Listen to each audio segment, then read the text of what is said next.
And if you look at the stock exchange, it's dominated by pharmaceuticals, insurance companies, banks, defense contractors. They're all based on fear and hate. And so they have the media, very much. right? So all of these, I would say, gambling, casinos. So, 99% of everything that's traded on exchanges around the world is fear-based and hate-based. And so Bitcoin comes around and it pushes that out of the way, and it's more love.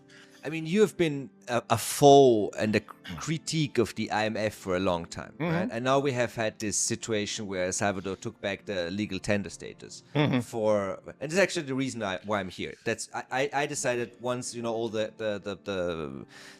experts on Twitter who have never been here before. I've been here before. I said, okay, I'm going to look at this. Interestingly enough, first thing I do, pay the taxi in Bitcoin, pay the rental car in Bitcoin. Both a lot easier than using, I don't know, Western Union or PayPal, or even like a bank transfer. But the fact remains, the official legal tender status has been revoked.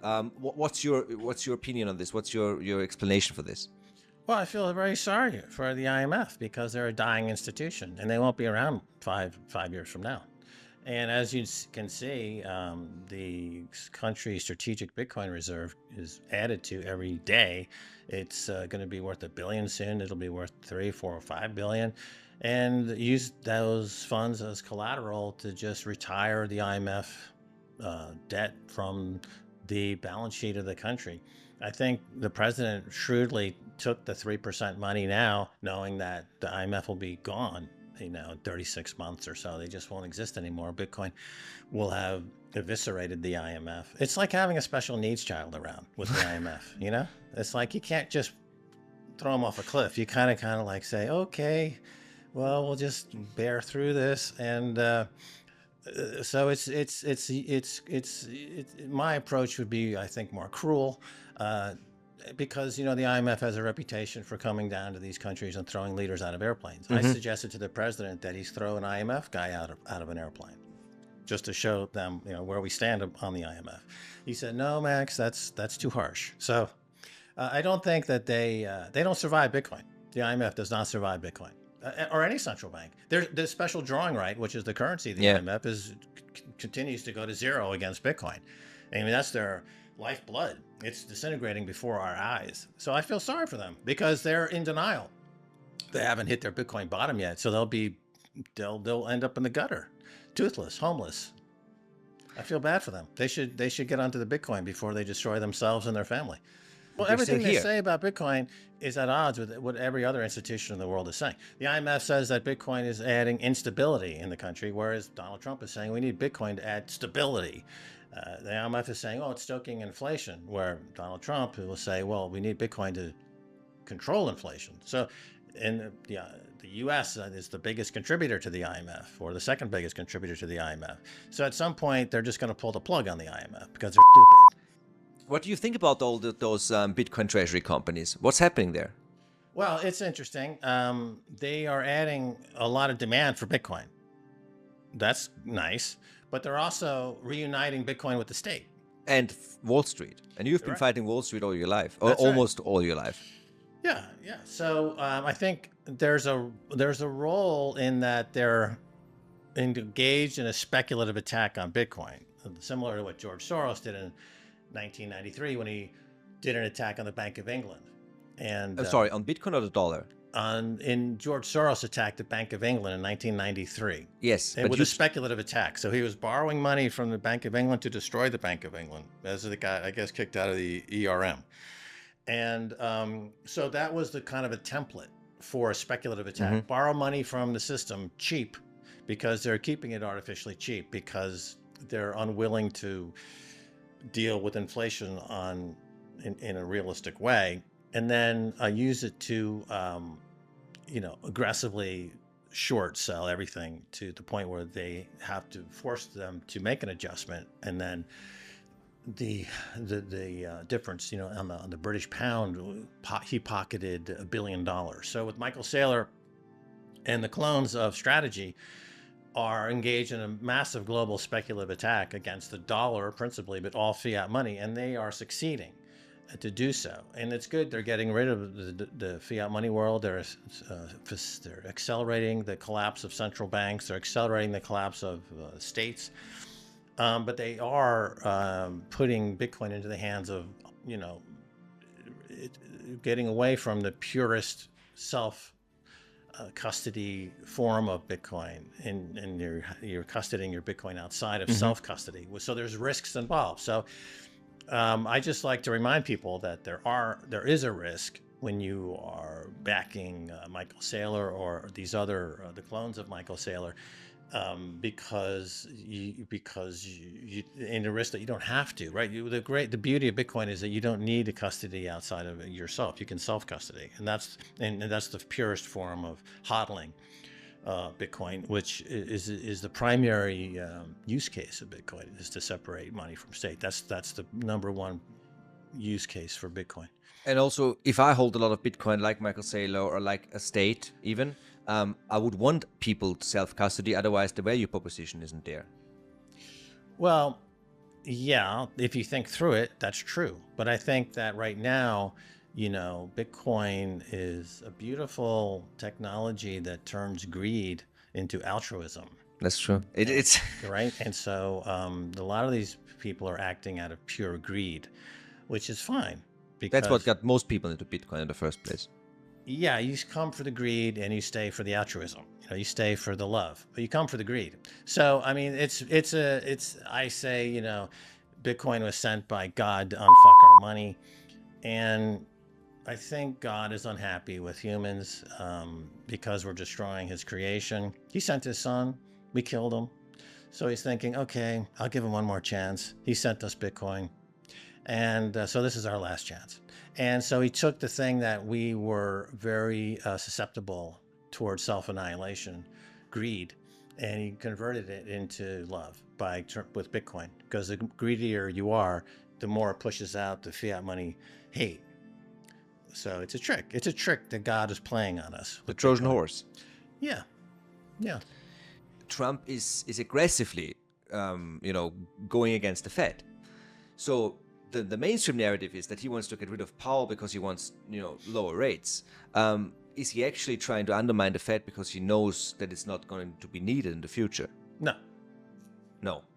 He's undermining the Fed because he wants cheap money to bail out the banks. Because as we just saw with the $5 trillion big, beautiful bill, he still works for the Wall Street bankers to keep the fiat money Ponzi scheme going. So he's no different in that regard. And the whole function of the central bank is to take the punch bowl away when things get too lively, right? This is the mandate of the Fed. Under Greenspan in the 80s, the Fed became an activist Fed, where they believed that their primary role was to keep the party going. We had the so-called Greenspan put, where every time the market crashed, they would lower rates, for example, and allow for speculation to run rampant and keep going. And this has given us these ever higher prices in the stock markets and markets around the world, and the commensurate level of debt around the world. So now we have like $350 trillion of debt around the world. It's the highest debt to global GDP ever in history. And that's because these central banks switched their mandate from being inflation hawks to being market buyers. Essentially, they're the buyer of last resort, not the lender of last resort. And so they've completely reinterpreted the Fed. So Powell, by keeping rates where he is now, his job, one of his jobs is defend the dollar and the purchasing power of the dollar. And if he lowers rates the way Trump wants him to lower rates, then he's going to accelerate inflation tremendously, and it's a huge risk to the dollar. And Bitcoin, of course, will skyrocket, and but it'll be extremely harmful to the economy. The idea that lower rates stimulate demand is a myth. That's just a Keynesian myth. That's just a mythical idea. It's not true. And but that's what Trump is believing, and his attack on the Fed is unwarranted. But I would say it's going to end badly. I would say that. In what ways? He's not going to get what he wants, or if he gets what he wants, it's not a good It's going to thing. kill the dollar, because Trump thinks that the dollar, he's very protective of the dollar. He wants the dollar to be world reserve currency. If any country doesn't use the dollar, we're going to do tariffs on them. We'll go to war with them, But the dollar, like all world reserve currencies, has a lifespan, and that lifespan has ended. Just like before it was the British pound, it ended in World War I. Before that, it was the French currency was the dominant world currency. And before that, we had Portugal, and we had Spain, and we had the Netherlands, and they all had the world reserve currency at one point for about 100 years, and then they didn't. And so the dollar is at the end of its reign as world reserve currency, and Bitcoin will become the global standard. But Trump doesn't understand that. He doesn't understand Bitcoin. There's 5 levels of Bitcoin awareness. There's number 1 is, I just found out about Bitcoin. Here's how you fix it. Number 2 is, I love Bitcoin, buy my shitcoin. Number 3 is, Bitcoin is primarily a medium of exchange. Number 4 is, Bitcoin is primarily a store of value. Number 5 is hyper Bitcoinization. Mm-hmm. And just about everybody has to go through those 5 stages of awareness of Bitcoin. So when Trump is on level 2, I love Bitcoin, buy my shitcoin, right? Because he has his Trump coin, his meme coins, and all these other things. So he's only not even halfway through his Bitcoin education. He doesn't really understand Bitcoin profoundly or significantly. So he's going to make a lot of rookie mistakes. A lot of people get burnt out on meme coins and shit coins and altcoins, except in this case, he's going to destroy a country, his country, the United States. People like 𝗕𝗓𝗘𝗥, Ken Fitzgerald, other people in the US government, they don't do shit coins. They are very focused on Bitcoin, it seems. Sure, and they're not getting the traction they should. Where's the Bitcoin strategic reserve? Where's that? It's not happening. Where's the audit of the Fort Knox? It hasn't happened. The U.S. says they have 200,000 Bitcoin. That's false. The 100,000 is owned by Bitfinex. So they don't have jack shit. I mean, we're going into a world where the U.S. is kind of bluff with a pair of 2s. Meanwhile, El Salvador has a couple of aces. We have a very high Bitcoin to capita ratio of over $100. So it's in the top 3, with Bhutan is highest, and Kazakhstan or some other country has a very high Bitcoin per capita as well. Then there's El Salvador. So those are the 3 countries that are leading the world in the Bitcoin revolution. The US is nowhere in the top 10. It's lagging. There's a global hash war going on, and the US is losing.